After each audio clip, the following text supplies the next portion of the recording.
ગુજરાત શિક્ષણ વિભાગ દ્વારા દરેક શાળાઓમાં બાળ સંસદ યોજી અને બાળકોને ચૂંટણી પ્રક્રિયાનો આદર્શ અનુભવ આપી અને મંત્રીમંડળની રચના કરવા એક પ્રેરણાત્મક પ્રવૃત્તિ સૂચવી હતી।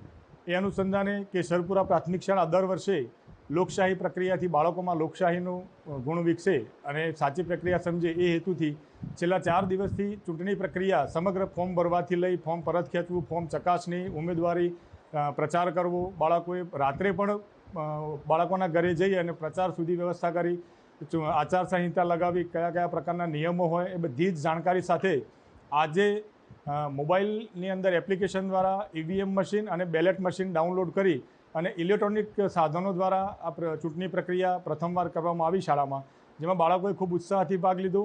ઉમેદવારી પણ 12 બાળકોએ કરી હતી। એમાંથી વિજેતા જે બાળકો થયા વિજેતા જાહેર થયા। એના પછી એમની શું જવાબદારી બનશે, એમને મંત્રીમંડળની રચના કરવાની, આરોગ્ય વિભાગ, પાણી, સફાઈ, આ બધું જ મંત્રીમંડળ આખું એક બનશે। એ મંત્રીમંડળ આખા વર્ષ દરમિયાન પોતાની ફરજોનો જે જોબ ચાર્ટ મળશે એ પ્રમાણે એ બાળકો શાળામાં કામ કરશે। આજે મારી શાળામાં બાળ સંસદ ચૂંટણી છે। જો હું ચૂંટણીમાં જીતી જઈશ તો શાળાને સ્વચ્છ રાખવા બાળકોને વિનંતી કરીશ અને ઠંડા પાણીના કુલર પણ લગાવડાવીશ, રમતગમતના સાધનો પણ લવડાવીશ અને આરોગ્યની સમજ પૂરી પાડીશ। આજે અમારી શાળામાં બાળ સંસદની ચૂંટણી છે, જેમાં મેં ભાગ લીધો છે। આજે અને જો બધા મને વોટ આપીને જીતાડશે તો હું આ સ્કૂલમાં વિકાસ કરાવીશ અને આ સ્કૂલમાં રમતગમતના સાધનો લવડાવીશ અને ઠંડા પાણીના કુલરની પણ સગવડ કરાવીશ અને મારી શાળાને સ્વચ્છ રાખવા માટે પ્રયાસ કરીશ।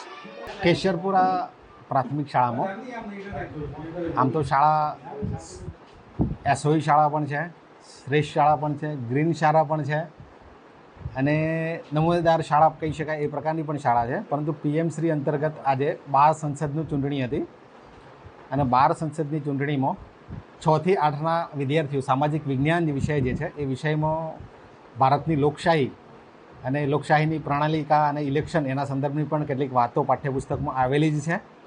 પીએમ શ્રી શાળાઓમાં આ સંકલ્પના છે કે બાળ સંસદનું ઇલેક્શન થાય, પરંતુ આ શાળાએ કંઈક નવું એ કર્યું કે અત્યારે હાલ જે ઈવીએમ સિસ્ટમથી ઇલેક્શન થાય છે એ ઈવીએમ સિસ્ટમ આખી મોબાઈલમાંથી એપ ડાઉનલોડ કરી અને પ્રેસાઇડિંગથી માંડીને તે PR1, PR2 આ પ્રકારના અલગ અલગ માણસો નિમણૂક કર્યા અને વિદ્યાર્થીઓએ વોટિંગ કર્યું।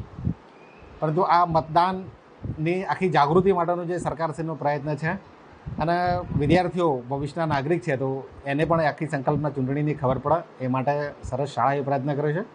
શાળા પરિવાર અને શાળા ખરેખર નમૂનેદાર શાળા છે, આદર્શ શાળા છે, ગ્રીન શાળા છે અને શાળાની સંકલ્પના જે છે એ આપણે બધાને ગમે એ પ્રકારની સંકલ્પના છે।